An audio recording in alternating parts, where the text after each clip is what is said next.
दोस्तों, स्वागत है आपका हमारे YouTube channel my learner academy पर। दोस्तों, आज का मोस्ट इम्पॉर्टेंट टॉपिक है भारत की मृदाएं, सॉइल्स ऑफ इंडिया। आप कोई भी एग्ज़ाम की तैयारी कर रहे हैं, उसमें यहाँ से 1 से 2 क्वेश्चन ज़रूर देखने को मिलते हैं। ठीक है, तो आज ये क्लास आपके लिए बहुत ही इम्पोर्टेंट होने वाली है, बहुत ज़्यादा हेल्पफुल होने वाली है। आप किसी भी एग्ज़ाम की तैयारी कर रहे हैं, ठीक है। तो चलिए बिना देर किए हम शुरू करते हैं। मृदा का अध्ययन, इसे क्या कहते हैं? पेडोलॉजी। ठीक है, पौधों की वृद्धि के लिए सामान्यतः 6 से 7 पीएच मान वाली मृदा बेहतर होती है। ठीक है, तो जो पीएच मान होता है मिट्टी का, वो कितना होना चाहिए? 6 से 7। ठीक है, ना तो ज़्यादा अम्लीय और ना ही ज़्यादा क्षारीय। चलिए, मृदा का वर्गीकरण, क्लासिफिकेशन ऑफ सॉइल। तो सबसे पहले हम पढ़ेंगे जलोढ़ मृदा। ठीक है, इसे दोमट मिट्टी भी कहते हैं। ठीक है, तो इसके बारे में चलिए हम देख लेते हैं क्या है। जलोढ़ मृदा हिमालय से निकलने वाली नदियों के द्वारा लाए गए अवसादों के निक्षेप से बनती है। इसे कॉप या कछारी मृदा भी कहते हैं। तो जलोढ़ मृदा को और क्या क्या कहते हैं? कॉप या कछारी मृदा। ठीक है, आगे देखते हैं। भारत के उत्तरी मैदान में जलोढ़ मृदा का सर्वाधिक विकास हुआ। तो जलोढ़ मृदा का सर्वाधिक विकास कहाँ पे है? उत्तरी मैदान में। ठीक है, भारत के उत्तरी मैदान में जलोढ़ मृदा का सबसे ज़्यादा विकास हुआ है।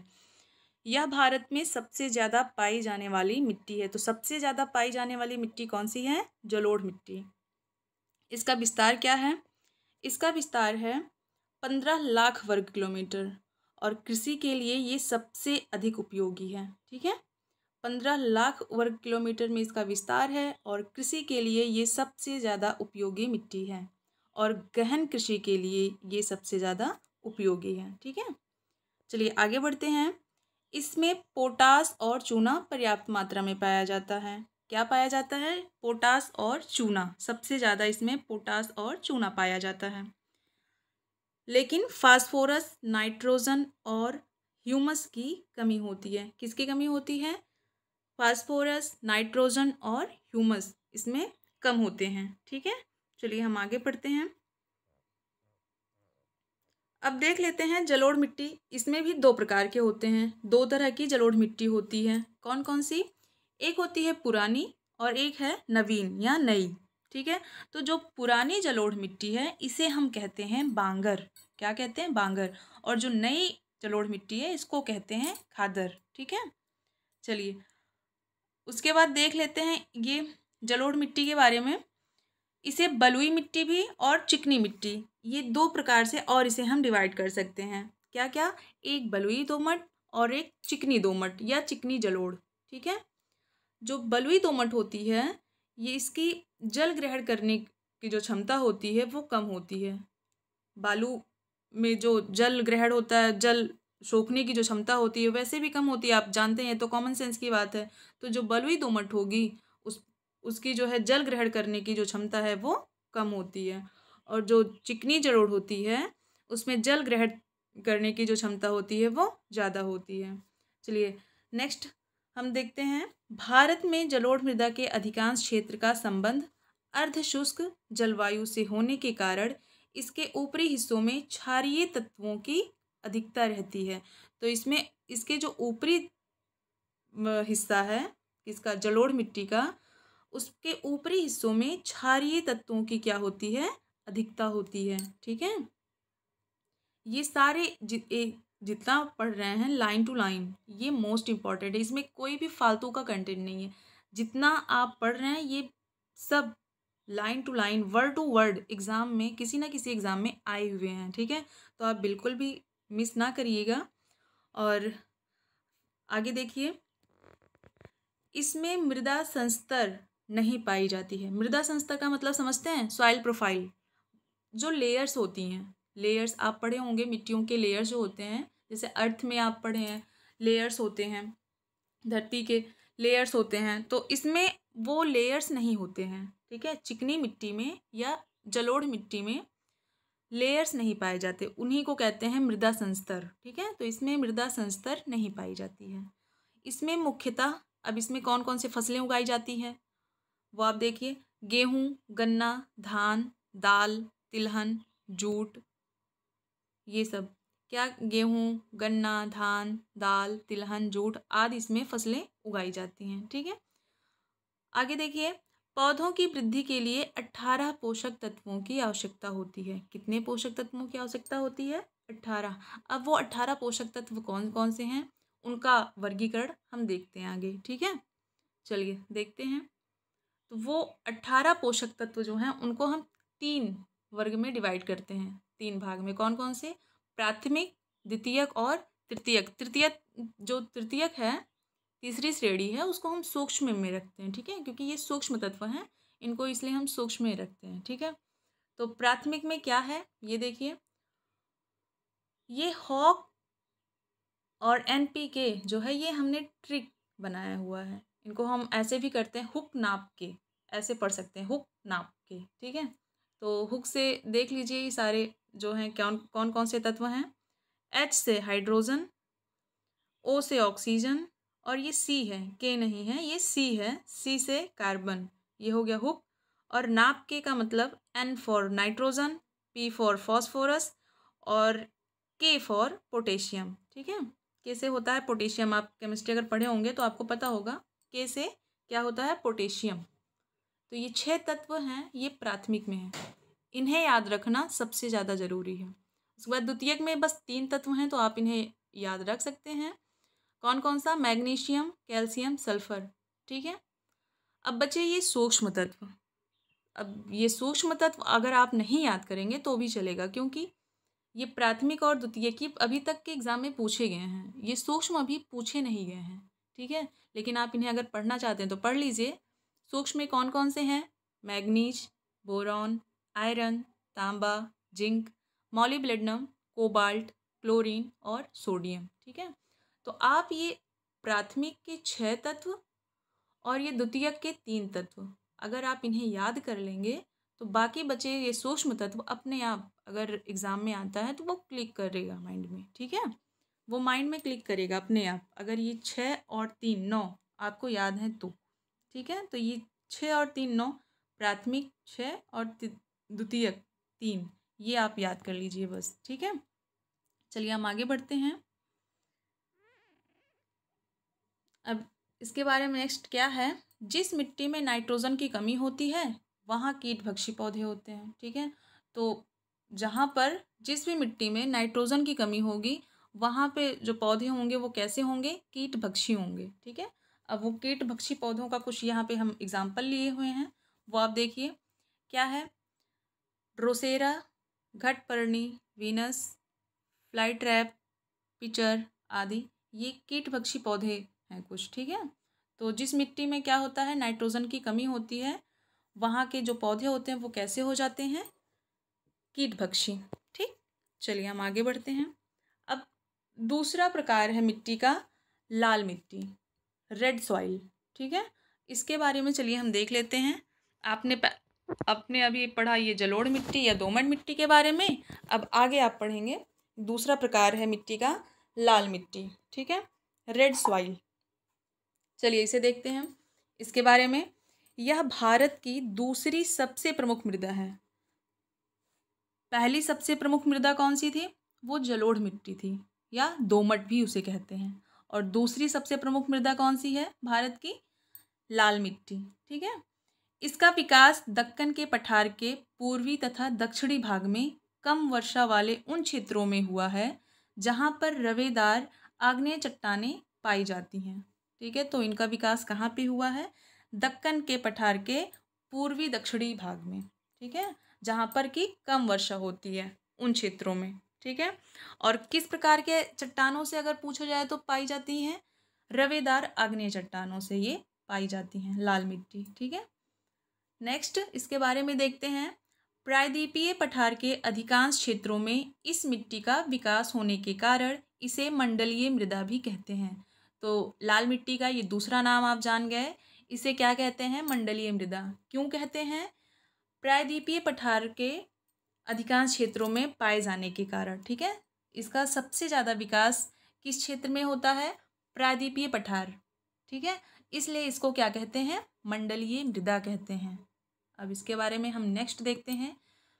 फेरिक ऑक्साइड की अधिकता के कारण यह लाल रंग का होता है। तो इसका लाल रंग, इसका रंग लाल है, इसीलिए इसे लाल मिट्टी कहते हैं। और इसका रंग लाल क्यों है? फेरिक ऑक्साइड के कारण।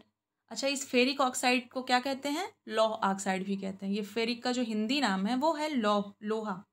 ठीक है, तो लाल मिट्टी में पाया जाता है क्या? लौह ऑक्साइड भी इसे आप बोल सकते हैं, लौह ऑक्साइड या फेरिक ऑक्साइड। ठीक है, तो लाल मिट्टी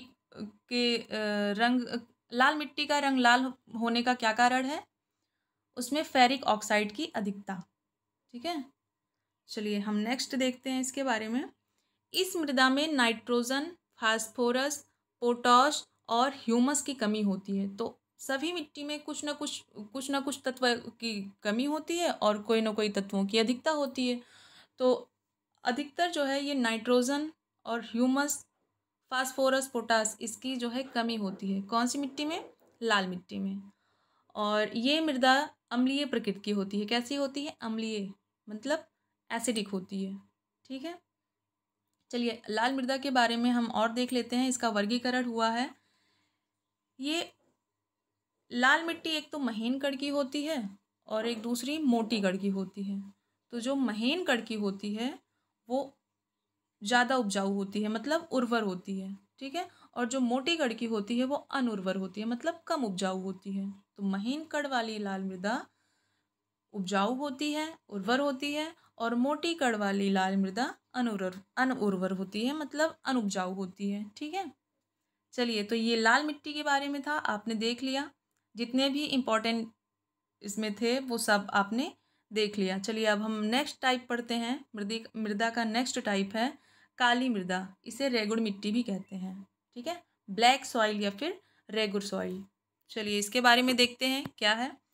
इस मृदा का निर्माण दरारी उद्भेदन से, बेसाल्ट चट्टानों के विखंडन से निकले लावा पदार्थ से होता है। किससे होता है? जैसे कोई चीज़ टूट फूट जाए, ठीक है, तो उनसे जो है ये काली मृदा का निर्माण होता है। क्या? जैसे बेसाल्ट चट्टानों के विखंडन से, जब बेसाल्ट चट्टानें टूटती हैं तब वहाँ से जो लावा पदार्थ निकलते हैं उनसे इस काली मिट्टी का निर्माण होता है। ठीक है, नेक्स्ट इसके बारे में देखते हैं। इसका सर्वाधिक विकास दक्कन ट्रैप के उत्तर पश्चिमी भाग में होता है। उत्तर पश्चिमी भाग में इसका विकास होता है। कहाँ? दक्कन ट्रैप के। अभी आपने लाल मिट्टी के बारे में पढ़ा ऐसे, वो भी दक्कन ट्रैप के उसमें था। ठीक है, दक्कन ट्रैप के दक्षिण और पूर्वी हिस्सों में था, लेकिन ये दक्कन ट्रैप के उत्तर पश्चिमी भाग में होता है। और खासकर अगर राज्य पूछे तो महाराष्ट्र। अगर राज्य की बात करें इस काली मिट्टी की, तो काली मिट्टी कहाँ पाई जाती है? इसका सर्वाधिक विकास किस राज्य में है? महाराष्ट्र। वैसे तो भारत के अनेक क्षेत्रों में, अनेक राज्यों में ये फैली हुई है, काली मिट्टी है, लेकिन सबसे ज़्यादा अगर पूछा जाए तो महाराष्ट्र में है। ठीक है, काली मिट्टी। और इसके बारे में नेक्स्ट क्या है? कपास की खेती के लिए सर्वाधिक उपयोगी होने के कारण इसे काली कपास की मिट्टी कहा जाता है। तो इसका ये दूसरा नाम आप देख लिए, काली मिट्टी को क्या कहा जाता है? काली कपास कहा जाता है। ठीक है, अच्छा अगर ये क्वेश्चन आया हुआ है कि कपास की खेती किस मिट्टी में होती है, या कपास की खेती के लिए कौन सी मिट्टी सर्वाधिक उपयुक्त होती है, तो उसका आंसर क्या है? काली मिट्टी। ठीक है, और कपास की खेती सबसे ज़्यादा होती कहाँ पर है? महाराष्ट्र में। ठीक है, तो आप ऐसे देख सकते हैं, ये कुछ और पॉइंट्स हैं। ठीक है, तो चलिए आगे बढ़ते हैं इसके बारे में, काली मिट्टी के बारे में। अब यूपी में इसे करेल के नाम से जाना जाता है। तो इसका ये तीसरा नाम आप देख लिए काली मिट्टी का। क्या यूपी में इसे क्या कहते हैं? करेल मिट्टी। ठीक है, काली मिट्टी को स्वतः जुताई वाली मिट्टी भी कहते हैं। अच्छा, इसको स्वतः जुताई वाली मिट्टी कहते हैं, ऐसा क्यों? क्योंकि काली मिट्टी का जो जल ग्रहण करने की क्षमता होती है ना, वो बहुत ज़्यादा होती है। तो जब ये जल ग्रहण कर लेती है एक बार बहुत ज़्यादा, फिर ये चिपचिपी हो जाती है, और उसके बाद थोड़ी देर बाद जब ये सूखती है, जब शुष्क होती है, ड्राई होती है, तो ये भुरभुरी जैसी हो जाती है। ठीक है, तो इसीलिए इसको कहा जाता है स्वतः जुताई वाली मिट्टी। ठीक, चलिए नेक्स्ट इसके बारे में देखते हैं। काली मिट्टी की जल ग्रहण क्षमता अत्यधिक होती है। अभी आपने ऊपर हमने बताया, जिसके कारण सिंचाई की आवश्यकता कम होती है। क्योंकि जैसे ऊँट होता है, ठीक है, तो ऊँट में कुबड़ होता है, एक बार जब वो पानी खूब ज़्यादा ढेर सारा पी लेता है, ऊँट की जो पानी पीने की क्षमता होती है वो बहुत ज़्यादा होती है। क्यों? क्योंकि वो कुबड़ में अपने इकट्ठा कर लेता है। इसी तरह ये काली मिट्टी होती है। काली मिट्टी क्या करती है, इसकी जल जो सोखने की क्षमता होती है वो बहुत ज़्यादा होती है। तो एक बारी में ये बहुत ज़्यादा जो जल है वो सोख लेती है, ठीक है, ग्रहण कर लेती है। तो इसको जो है फिर सिंचाई करने की जल्दी जल्दी सिंचाई करने की आवश्यकता नहीं होती है, ठीक है। चलिए नेक्स्ट इसके बारे में देखते हैं। टिटनी फेरस मैग्नेटाइट की अधिकता के कारण इसका रंग काला होता है। अच्छा, इसका रंग काला क्यों होता है? तो इसमें कौन सा तत्व पाया जाता है? टिटनी फेरस मैग्नेटाइट। जैसे अभी आपने लाल मिट्टी के बारे में पढ़ा, उसमें उसका रंग लाल क्यों होता है? क्योंकि उसमें फेरिक ऑक्साइड पाया जाता है। इसी तरह ये जो काली मिट्टी है इसमें टिटनी फेरस मैग्नेटाइट की अधिकता होती है, जिसके कारण इसका रंग काला होता है, ठीक है। अब इसमें देखते हैं किस तत्व की कमी होती है और किस तत्व की अधिकता होती है। तो इसमें नाइट्रोजन, फास्फोरस और जैव तत्वों की कमी होती है, और पोटाश, लोहा, एल्युमिनियम, मैग्नीशियम कार्बोनेट की अधिकता होती है, ठीक है। ये 3 तत्व हैं जिनकी कमी होती है, और ये मुख्यतः 4 तत्व हैं जिनकी इसमें अधिकता होती है, ठीक है। तो दोस्तों आज की वीडियो बस यहीं तक। इसके बारे में अभी मिट्टी के बारे में और भी बचा हुआ है और उसके भी टाइप्स हैं, तो उसके बारे में हम नेक्स्ट वीडियो में देखेंगे। तब तक के लिए आप इसे पढ़ते रहिए और रिवाइज करते रहिए, ठीक है। तो हम नेक्स्ट वीडियो में मिलते हैं। चलिए हमारे नेक्स्ट वीडियो के लिए वो आप तक पहुँचे, इसके लिए आप इस चैनल को सब्सक्राइब कर लीजिए और लाइक कर लीजिए, ठीक है। चलिए ठीक है।